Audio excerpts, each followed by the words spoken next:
नमस्कार, आप देख रहे हैं जीजीएस न्यूज़ 24 और इस समय हम पलथी दीदारगंज विधानसभा में हैं, पलथी मंडल में हैं और यहाँ भारतीय जनता पार्टी के सक्रिय कार्यकर्ता और पदाधिकारी हैं।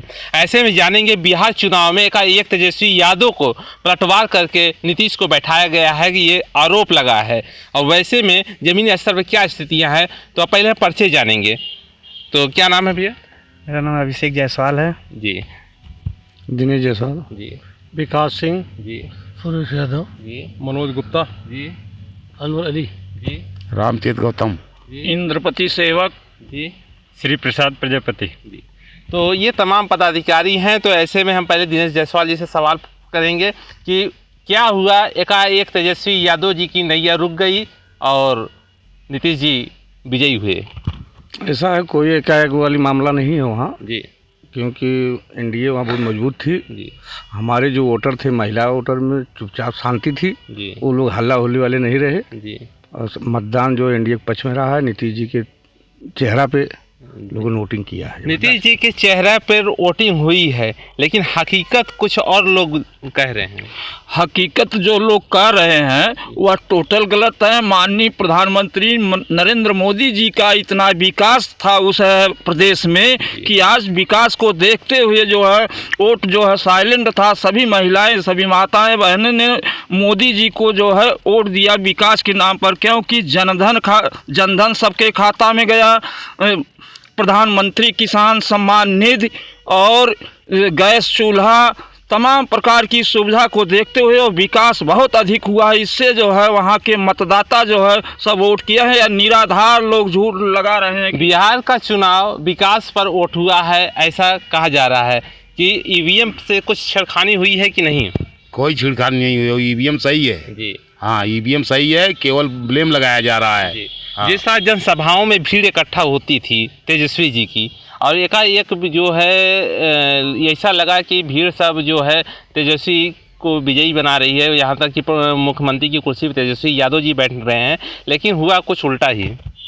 नहीं, जो भीड़ होती थी लोग देखने के लिए उत्सुक थे और नया चेहरा था, इस नाते लोग रहते थे। वोट पे उन्होंने देखा, उनका जंगल राज देखा है।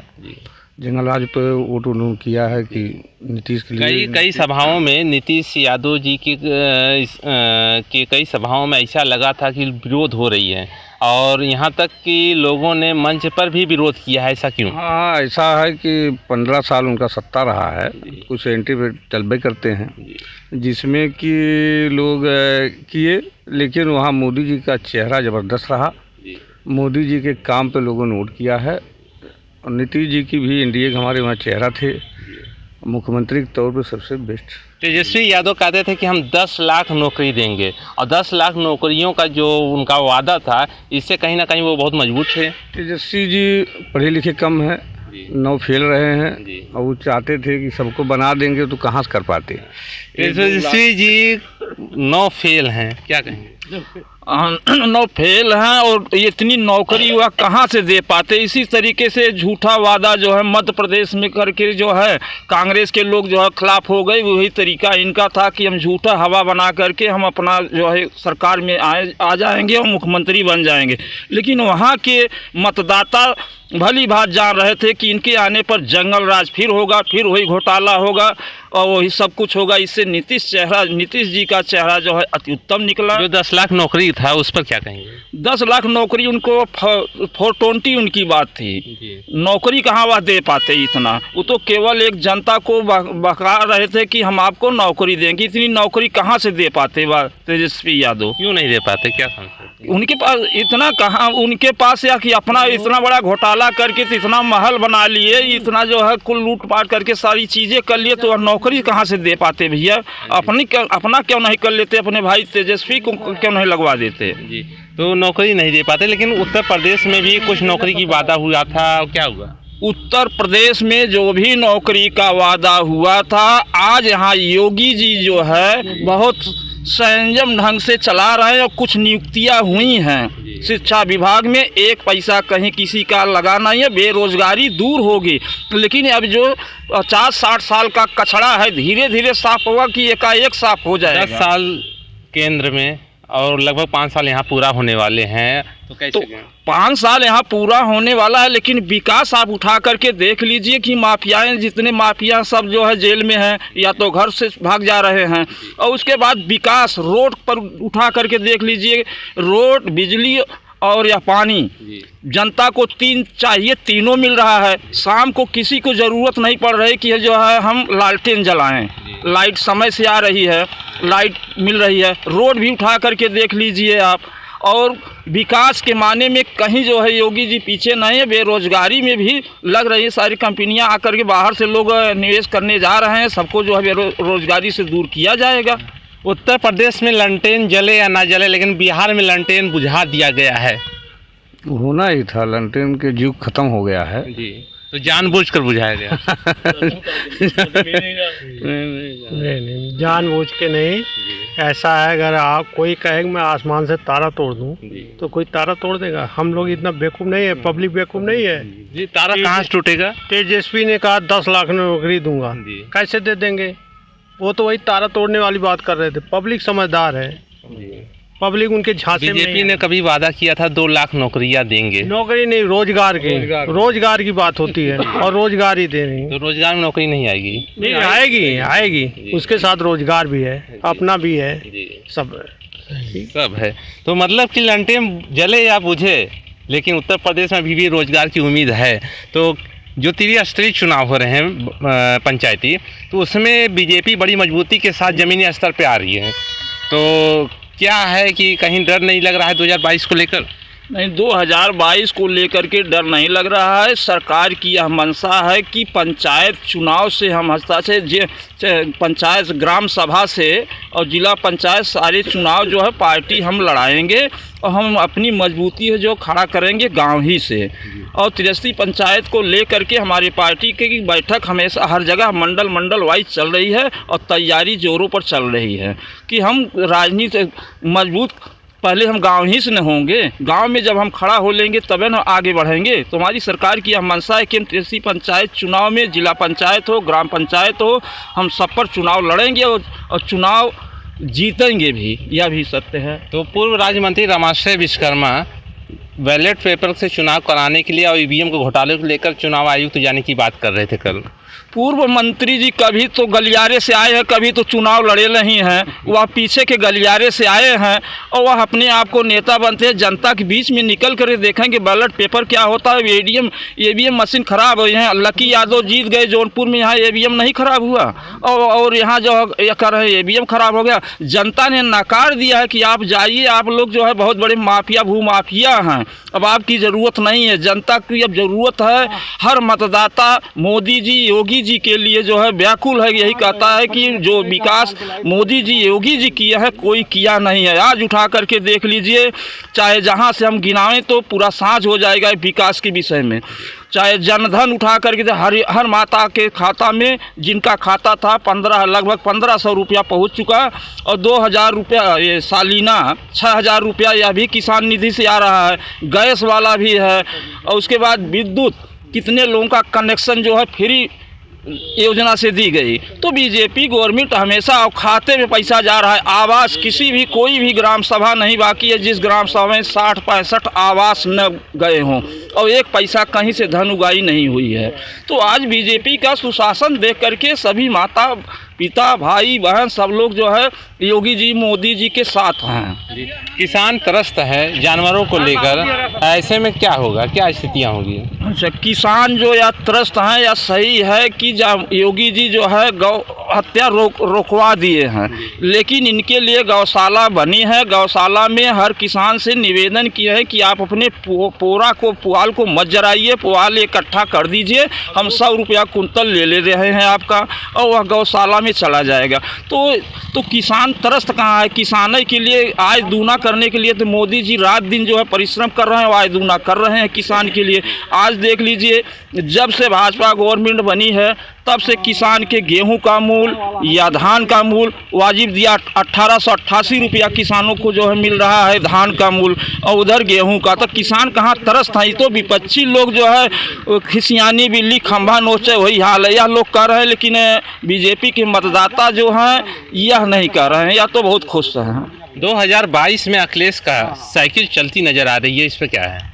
यह तो झूठी ही बात है। अखिलेश जी तो आज हमने देखा कि वह बैठ करके रो रहे हैं ईवीएम पर। ईवीएम क्या, जनता के बीच में आप निकल गए। आपके पास तो अकेले तो आप हैं नहीं, आपके पास 4 मुख्यमंत्री थे। तो आज जो है आप भी तो उसी घोटाला में है जो लालू जी की है। कम से उससे कम घोटाला क्या आपका परिवार किया है क्या? उससे अधिक कहीं घोटाला। अब साइकिल का सपना 20 वर्ष बाद ही मिलेगा, अब इधर नहीं मिलेगा। जिस तरह से कोरोना काल में जगह जगह चेकिंग अभियान चलाए गए और सरकार की तरफ से 500 रुपये का सपोर्ट दिया गया और 1000 का चालान वसूला गया, इस पर क्या कहेंगे?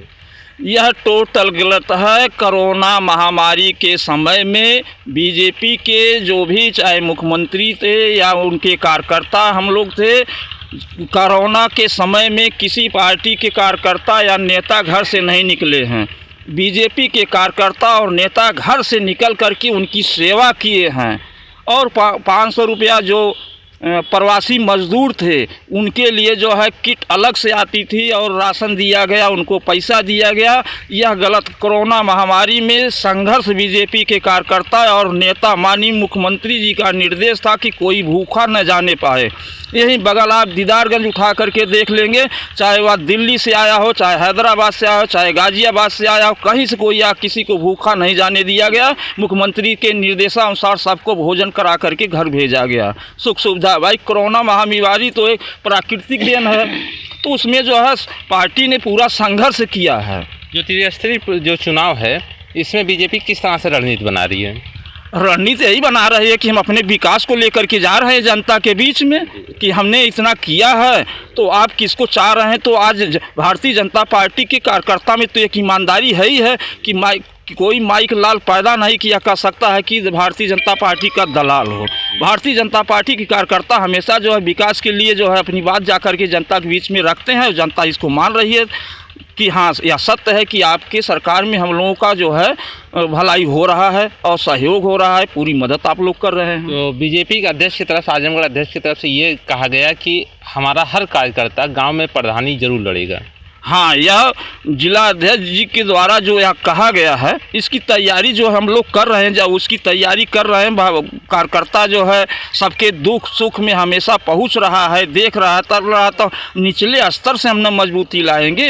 तो अध्यक्ष जी के का जो निर्देश हुआ उसके पालन के लिए हम लोग हमेशा जो है क्षेत्र में रहते हैं, निकलते हैं, देखते हैं कि कुछ दुख सुख में सबके भाग लेते हैं।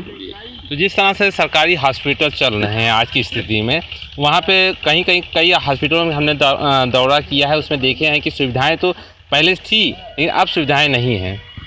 सुविधाएं देखिए, कुछ मानसिकता कुछ अधिकारी कर्मचारी से आपकी बात है मान रहे हैं, कुछ छोटे पैमाने के जो अधिकारी है जैसे तहसील हुआ, थाना हुआ, अस्पताल, यहाँ कुछ लोगों की मानसिकता अभी वही पड़ी है। कुछ सपाई हैं तो कुछ बसपाई हैं, कुछ कांग्रेसी हैं, उसी मानसिकता से। नहीं तो सुविधा तो हर अस्पताल में हर जगह पर्याप्त मात्रा रख दी गई। कुछ मानसिकताएँ उन लोगों की गलत है जो कि बदलाव करने की यह साजिश है। तो जिस तरह से आपका निजी आवास जो ग्राम का पैतृक आवास है गद्दोपुर पड़ता है, तो ऐसे में गद्दोपुर हॉस्पिटल की स्थिति क्या है? गद्दोपुर हॉस्पिटल चूँकि हम मतलब पलथी से है, पलथी से है। जी पलथी चकिया करते हैं। हाँ, पलथी चकिया आया है। तो सुविधा तो दवा वाला कभी काल दिक्कत होती है, हुई है। उस पर सीएमओ से बात भी लोग किए हैं, व्यवस्था हो रही, कहीं व्यवस्था हो रही है। लेकिन जो शिक्षा व्यवस्था है, शिक्षा व्यवस्था उत्तर प्रदेश की, जिसमें अभी जो कोरोना काल में हुआ है उसकी तैयारी एकदम नील दिख रही थी, क्या हुआ?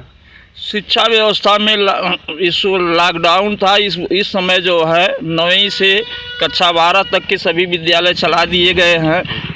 बात हो रही है, लेकिन यह अभी कोरोना जो है दिल्ली में कुछ और बढ़ा है, इससे रोक नहीं। 1 दिसंबर से 1 से लेकर के 5 तक की भी शिक्षा की चल रही है मुख्यमंत्री जी की कि विद्यालय खोला जाए, तो शिक्षा में नुकसान हुआ है साल भर। लेकिन यह प्राकृतिक एक देन है, कोरोना आ गया तो इसमें अब क्या करेंगे हम या आप या सरकार क्या करेगी। आखिरी बात आपसे है कि जिस तरह से बिहार में पलटवार हुआ है, बिहार के चुनाव में एकाएक सब उल्टा हो गया है। जहाँ तेजस्वी यादव की लहरें बहुत चौचक थी, उसके बाद उनकी लंटे में एक बार भपक के बुझ जाती है और नीतीश जी इस कुर्सी पे बैठते हैं। इसमें सबसे बड़ा एजेंडा आपका क्या रहा है? मेरा एजेंडा यही था, माननीय प्रधानमंत्री जी का विकास इतना सुंदर हुआ है बिहार में। ये तो सर चुनाव से पहले भी तो नज़र आते थे लोगों को, जब प्रचार प्रसार शुरू हुआ तभी नज़र आने लगा था कि विकास हुआ है, लेकिन उसके बावजूद भी विरोध जारी था। जो विरोधी हुआ करते थे गुंडा राज। यह जान रहे हैं कि नीतीश जी हो जाएंगे तो गुंडई किसी की चलेगी नहीं, चलेगा तो विकास का डंडा चलेगा। तो सबसे ज़्यादा श्रेय जो है माननीय प्रधानमंत्री जी का देते हैं। हमारे स्टार प्रचारक जो बन करके गए थे मुख्यमंत्री योगी आदित्यनाथ जी का, यह जो वादा यह लोग किए साल भर के अंदर, अभी 1.5 साल हुआ है जो वादा किए थे माननीय प्रधानमंत्री, सारा वादा पूरा किए। चाहे 370 धारा हो, चाहे राम मंदिर का मुद्दा हो, चाहे 35A हो, जो वादा ये लोग करके जाते हैं या पूरा करते हैं। अन्य पार्टियां जो है करके जाती है या पूरा नहीं करते हैं। जिस तरीके से गिद्ध सब देश छोड़ कर निकल गए हैं, कांग्रेस उसी तरीके से गिद्धों की तरीके से कहीं नहीं दिखाई दे रहा है। तो यह लोग भी गिद्ध हो जाएंगे कि यह लोग भी नहीं देखने को मिलेंगे। अच्छा, तो उत्तर प्रदेश में क्या स्थिति रही है आपकी? उत्तर प्रदेश में आज उपचुनाव हुआ है, आप देख लीजिए 7 सीट पर 6 सीट पर हम हैं। अब 1 सीट अगर हम नहीं देते तब तो यह लोग और कहते कि भैया ईवीएम की चोरी कर लिए। वो सीट आपने दिया है? अरे भाई हमने नहीं दिया, जनता ने दिया।